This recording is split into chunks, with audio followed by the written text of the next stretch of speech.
Christian looked at Alex, who was leaning over his computer, and smiled, calling him. "Alex, let's go to lunch. Everyone went on break." "Or are you trying to impress Mr. Eisenberger? Do you think our boss will give you a bonus for this?" Alex did not react to Christian's words. He was completely absorbed in his work, and only came to his senses when Christian hit him on the shoulder and said, "Hey, are you on hunger strike?" "What?" exclaimed Alex, not understanding anything. "Are you going to lunch?" Christian repeated it with a laugh.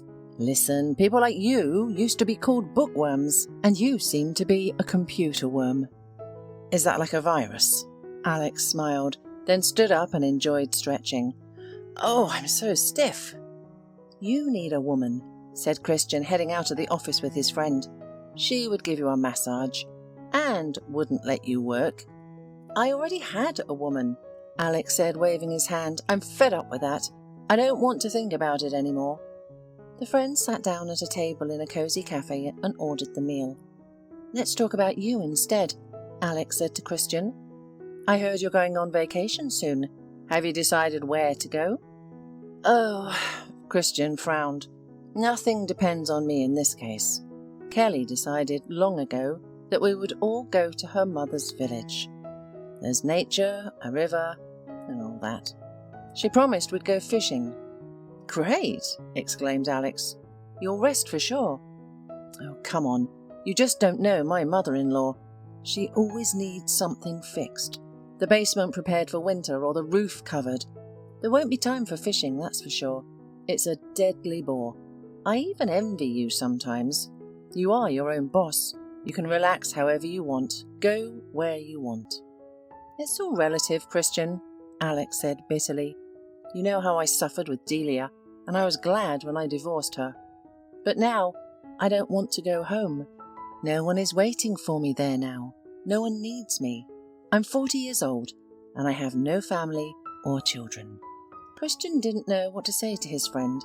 He knew his story and always felt sorry for the kind, not malicious man. Alex had once been married, but Delia couldn't find common ground with his mother. They lived together, and Delia hated it more than anything. "Let's leave her," she often said to her husband. "Honestly, I can't live like this anymore." "Delia, you don't understand," Alex pleaded with his wife. "Mum is sick. She's been suffering from cancer for many years now. It's not known how much time she has left. I can't leave her, abandon her, at this moment. How do you imagine that?" "You can visit her every day," Delia insisted. "But she needs to be under constant observation 24/7. Delia, pull yourself together. Imagine if your mother was sick. Would you leave her?" "My mommy isn't sick, and she's the best person in the world. Kind, caring, and your mother is a real snake. How much blood she drank from me over the years. You don't want to take care of her for some reason, but you're making me. I even resigned from my job because of this." "Delia, you were a nanny at a daycare. What was the point of your job? I make a lot more money, and I'm taking care of you just fine. Please endure this, I'm begging you." Delia just snorted in response, and the scandals in the house continued. Alex's mother, suffering from pain, behaved like a capricious child and constantly complained to him about Delia. And Delia didn't give the poor woman an inch, didn't want to sympathize with her at all. They both tormented Alex because he had to tear himself apart between them, and there was no way out of it. "Oh, son, son," his mother cried. "How can I leave you alone? Delia doesn't love you at all. She only cares about herself. You and I don't matter to her at all. I can't ask her to buy me milk, and heard so many curses that I regretted asking. I would have gone myself, but I can't." Alex comforted his mother as best he could, and then ran to the pharmacy or store to buy her what she needed. He often did this, even in the middle of the night, if his mother suddenly wanted something special. 3 years went by like this, and the day came when Alex was truly alone. Even at the funeral, Delia showed no sympathy or support. In the evening, when everyone left, she gathered her things and announced, "I'm leaving." Where are you going? Alex looked at her with a tired expression. To my mum. I can't look at you. You'll stay Mummy's little boy, just like you were. But I don't care. That's not my problem anymore. I need to think about how to live and what to do. I don't understand you, Alex said, shaking his head. How can you say such a thing? She was my mother. She gave birth to me and brought me up. Why should I have abandoned? For what reason? For me. You married me, so you had to take care of me first. Instead, all the two of us did was take care of your mother. I'm tired of you and your whole rotten family life, Delia replied haughtily. Alex opened the door tiredly. Go. I won't hold you back. I'll file for divorce myself. You don't need to worry about that. Okay, just make sure you don't regret it. She left, slamming the door, and waited for 2 months for him to crawl back to her on his knees and apologize. Finally, unable to bear it any longer, Delia went to Alex's house herself. Well, haven't you thought about making up with me? Instead of answering, Alex handed her the divorce papers. So, that's how it is, Delia exclaimed. I'll never forgive you. Never. She shouted something else, but Alex had already closed the door and wasn't listening. Since then, he has been living alone, and Christian sincerely believed it was better than his married life.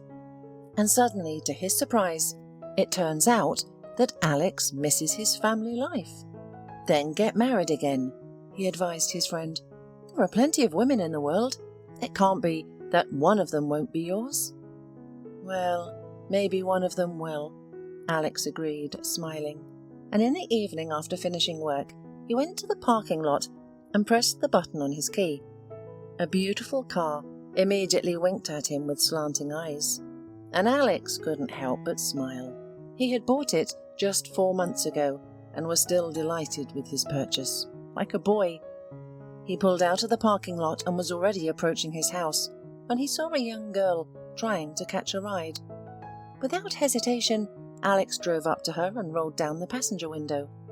Where can I take you? He asked the stranger, noting to himself that she was beautiful and young. To White Daisy, she said. Get in, Alex nodded. My neighbourhood is near yours, so you could say we're going the same way. The girl flashed her even teeth and quickly sat down in the passenger seat next to Alex. But as soon as he began to move, she reached out and touched him. I don't have any money, but I can pay you back in another way. I'll do everything so great that you want to pay me yourself. Hey, slow down, beauty, Alex asked, removing her hand. Then he parked and asked, What's your name? Coco, answered the girl and smiled languidly. Come on, that can't be true. Well, I'm telling you the truth. My name is Coco. Okay, let it be. How old are you? 19. You're lying again, Alex sighed. What difference does it make to you? The girl exclaimed. Are you a vice cop? Or do you not have enough money to pay me? Think about it. If I leave right now, you'll regret it. I know how to give a man real pleasure. You'll like it. We'll have a great time together. Do your parents know what you're doing? That's it. I've had enough of you. I wanted to have fun with you, not listen to stupid lectures. Why don't you go home, Coco? Or whatever your name is. At least, give me a lighter, snorted the girl. I don't smoke and I don't recommend it to you. Listen, girl, I'm old enough to be your father, so I can give you some advice. But Coco interrupted him, saying, Do you know how many guys like you I've had? Some were old enough to be my grandfather, let alone my father. And I didn't listen to any of them, and I won't listen to you either. Saying this, she jumped out of the car and walked away without looking back once. Alex shrugged and drove home, quickly forgetting about the encounter. And a month later he met Phoebe, a beautiful and intelligent woman who immediately filled his thoughts. I don't understand why men were so blind, Alex wondered, hugging and kissing Phoebe. You're just outstanding. Oh, Alex, my dear, life is such a complicated thing. And of course I have met men before, but they all turned out to be characters not in my story. I had even begun to think that I would never meet someone like you. Their relationship developed rapidly, and soon Alex proposed to Phoebe. Why are you in such a hurry? She asked him. I just want to be happy, he said gently. I'm 40, you're 34. We can easily become parents. At least, I really want to. Alex, I need to tell you something. I was afraid to admit it, but I have a daughter. She's already grown up. She's 17. Yes, don't be surprised. I gave birth to her very early. You see, I fell in love with a married man and couldn't refuse him, or resist him, so I got pregnant. Of course, when he found out, he immediately rejected me. But I still gave birth to Kate. She's a kind girl, smart and beautiful. She's into music and is always learning something. I have high hopes for her. Oh dear, Alex affectionately kissed Phoebe. Why didn't you tell me earlier? Why did you think I would be against it? On the contrary, it will be just wonderful, because we will be a real family. Phoebe laughed. Then I'll introduce you tomorrow. Come over to our house. We'll have dinner together. That's where you'll meet. In the evening, Alex came to Phoebe's house with gifts and 2 bouquets and rang the doorbell. He smiled, thinking about how wonderful their time together would be. But as the door opened, Alex's smile immediately disappeared. There was Coco, the same girl whom he had wanted to get home one. What are you doing here? She hissed, recognizing him right away. Why have you come here? Who invited you? Your mother, Coco, or Kate, to be exact, Alex replied. Get out of here and never come back, otherwise it will be worse. Alex wanted to respond, but Phoebe appeared behind Kate. Well, I see you've already met, she asked. Yes, Alex nodded, and a long time ago. What do you mean? Phoebe asked. I'll explain it to you, Mum, Kate said quickly. Once, between classes, I went to a cafe to have a snack. There was this guy, your Alex. Mum, he had his eye on me and even dragged me into a closet, but I managed to escape. Mum, how can you trust such a person? Phoebe was shocked. She didn't want to go into the situation anymore and pointed to the door, saying, Leave and never come back here. Forget that we exist. Phoebe, your daughter is a real liar. I don't believe her. Alex spoke quietly. She got into my car herself and offered herself. So you two have already met each other. Have you had something between you? Phoebe exclaimed. How can you do that to a girl who's only 17? Phoebe, we had nothing, and we couldn't have had anything. Alex continued to defend himself, but no one was listening to him anymore. Phoebe left the hallway with crying and went to her bedroom. As for Kate, she smiled cheerfully, blew Alex an air kiss and slammed the door in front of him. 6 months passed, and Alex and Phoebe never saw each other again. The man became even more convinced that he would never meet the woman who would bring him true happiness. One morning, the boss gathered the whole team and announced that everyone was invited to his son's wedding. Wow, Frank is getting married. Congratulations. Everyone cheered. He is a wonderful son. Such a smart, literate, well-bred, polite. Let him be happy. We sincerely wish him that. And who's the bride? A nice girl. She is very young, naive and enthusiastic. Mr. Ensenberger smiled. But she loves my son very much, and that's the most important thing for me. When is the wedding? Alex asked. This Saturday. The date is symbolic. It coincides with the anniversary of my wedding to Robin. So, we are happy on all sides. Please don't be late, my friends. Of course, come as couples. I will be overjoyed to see everyone. Alex, like everyone else, was about to arrive at their restaurant, but Mr. Ensenberger called him and asked for help. Alex, you don't have a lady with you, so no one will be angry with you. Please come early. The driver who was supposed to drive the bride broke his leg and is now in hospital, so we thought we would pick up the bride together and then go straight to the registration." "Okay, no problem," Alex agreed. At the appointed time, he arrived at the boss's place and put him and his wife Robin in the car. Mr. Ensenberger gave the address, and Alex looked at him in surprise. "What did you say? Repeat, please." "Don't you know the city well?" Robin laughed. "Turn on the navigator and let's go already." Alex obediently drove onto the road, but he was only thinking about one thing. Phoebe and her daughter lived at that address that Mr. Ensenberger gave. Is Kate going to marry Mr. Ensenberger's son? But how is that possible? Frank is a quiet and smart young man. He has studied abroad. His father has great hopes for him and is preparing to hand over the company to him. And Kate, she has already shown herself to Mr. Ensenberger and his wife as a naive and inexperienced girl. They believed her, but Kate has unlikely changed and, of course, will spoil the guy's life. Like Delia once ruined his own life. Alex also got married at one time to such a naive girl, and only a couple of years after the wedding, he found out that she had gotten rid of her pregnancy several times before meeting him. That's why she couldn't give birth to the baby he wanted so much. She was unable to have any children at all, and every day with her was a real torment for Alex. And now Frank could fall into the same trap. "What's wrong with you, Alex?" Mr. Ensenberger asked. "It's such an important day, and you're frowning." "Mr. Ensenberger, what's the name of Frank's bride?" Alex asked instead of answering the question. "Kate, why?" "And her mother's name is Phoebe, right?"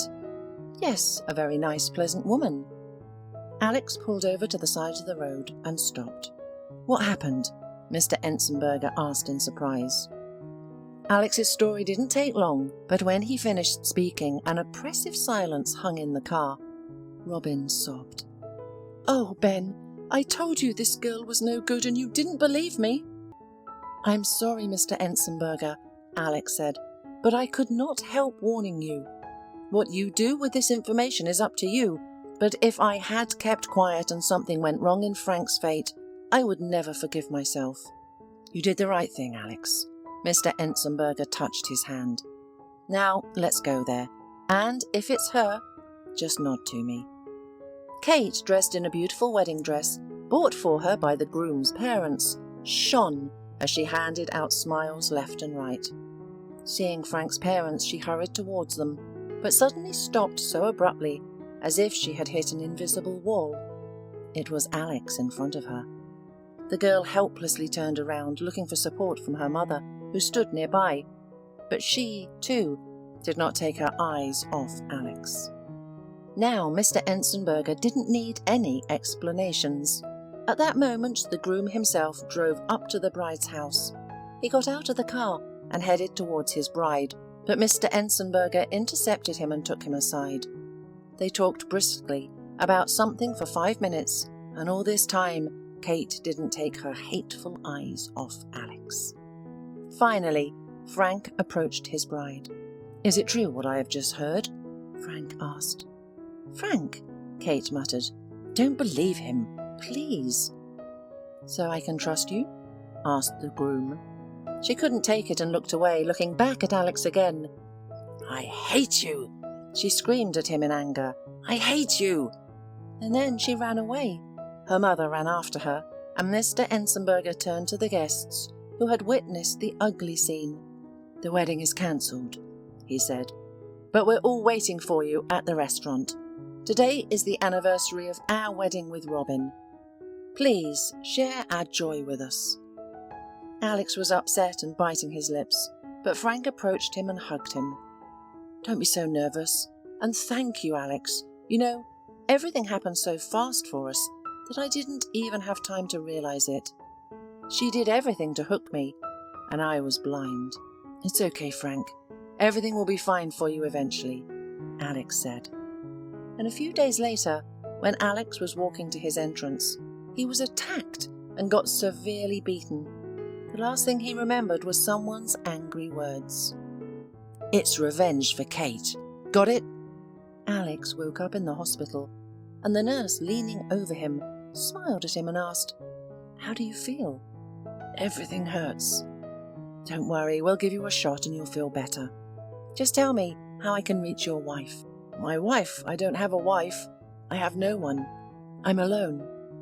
"Wow." The nurse shook her head. "What's wrong with me?" asked Alex. "You were found beaten in the street. A little more, and that's it.